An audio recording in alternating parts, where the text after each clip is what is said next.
দোতলার বেডরুম থেকে শুনছি নিচতলায় রান্নাঘরে একটি শিশু তার স্বরে চিৎকার করে কাঁদছে। আমাদের বাসায় কোনো বাচ্চা নেই, তাহলে কে কাঁদে? রান্নাঘরের শব্দ এতটাই ফুল ভলিউমে চলছে যে পড়ায় মন দিতে পারছি না। রান্নাঘরে এসে দেখি গৃহকর্মী সাজু খালা এক মনে সবজি কাটছে।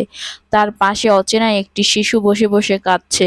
বয়স 2 বছরের একটু বেশি হবে মনে হলো না। কপালে তার কপালের চেয়েও বড় একখানা কাজলের টিপ, টিপের উপরে পাউডারের ছিটে, ঠোঁটে লিপস্টিক, হাতকাটা ফ্রক পরায় দেখা যাচ্ছে 2 হাত ভর্তি খোসপাঁচড়া, নখের চুলকানির দাগগুলো সুস্পষ্ট। আমাকে দেখেই শিশুটি উঠে এসে এক হাতে আমার কামিজের কোনা ধরে টান দিয়ে আরেক হাত সামনে পাতল। সে কি আমার কাছে কিছু চাইছে? টেকা দেন ভাত খামু, হারাদিন খাই নাই, আল্লাই দিব, যন্ত্রের মতো বলে।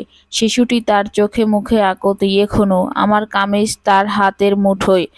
আমি ব্যাপচাকা খেয়ে যাই। সাজুখালা কেউ খাবার দেন বাচ্চাটাকে, এক্ষুনি 1 থালা ভাত খাইছে। সাজুখালার নির্বিকার উত্তর, সিঁড়ি মোছে যে জরিনা খালা হের মাইয়া। এর মধ্যে জরিনা খালা এসেছে। জানা গেল জরিনা খালা তার এই মেয়েটিকে একজন ভিক্ষুক নারীর কাছে ভাড়া দেন। সকাল 9টা থেকে রাত 9টা গুলশান এলাকার সিগন্যালে বাচ্চাটিকে কোলে নিয়ে ওই নারী ভিক্ষা করেন। বিনিময়ে 2 বেলা খাবার আর নগদ 100 টাকা। কিন্তু সেই নারী বহুত শেয়ানা, কইছিল যে টাকা পাইব তার 4 ভাগের 1 ভাগ দিব। এখন 100 টাকা নিয়া ও এরম বেরম করে। কোনোদিন 60 দেয়, কোনোদিন 80 দেয়, কইতে গেলে কাইজ্জা লাগে।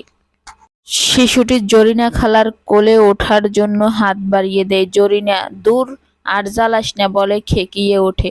2 সপ্তাহ আগে বাচ্চার জ্বর ডায়রিয়া হইছিল। গা গরম দেখাইয়ে প্রেসক্রিপশনের কাগজ দেখাইয়া হেই বেডি এত এত ইনকাম করলো, আমারে 1 টাকাও বাড়াইয়া দিল না। এর লাইগা আইজ ওরে আর দেই নাই। আরেক বেডিও কইয়া রাখছে হে 10 ঘন্টায় 200 দিব, তয় খাওন দিব না। জরিনা খালা বকবক করেই যাচ্ছে। আমি স্তব্ধ হয়ে যাই। এও কি সম্ভব? কেউ সন্তানের জন্য দিনরাত পরিশ্রম করে, উপার্জন করে, সন্তানের গায়ে আঁচটুকু লাগতে দেন না। আর কেউ আবার সন্তানকে ব্যবহার করে, উপার্জন করেন। পৃথিবীটা আসলেই বিচিত্র।